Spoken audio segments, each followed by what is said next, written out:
ഒരുപാട് സ്വപ്നങ്ങളുമായി പുതിയൊരു സ്ഥലത്ത് പുതിയൊരു കമ്പനിയിൽ ജോലി കയറിയ പെൺകുട്ടി അവിടുത്തെ സമ്മർദ്ദം സഹിക്കാനാവാതെ മരണപ്പെട്ട വിവരം അടുത്തിടെയാണ് പുറത്തു വന്നത്.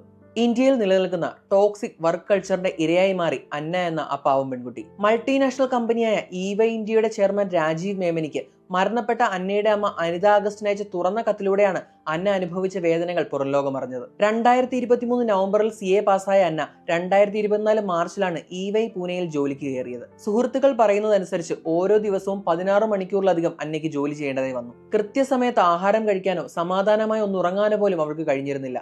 മിക്കവാറും ദിവസങ്ങളിൽ രാത്രി 1 മണിക്ക് ശേഷമായിരുന്നു അവൾ ജോലി കഴിഞ്ഞ് ഹോസ്റ്റലിൽ തിരിച്ചെത്തിയിരുന്നത്.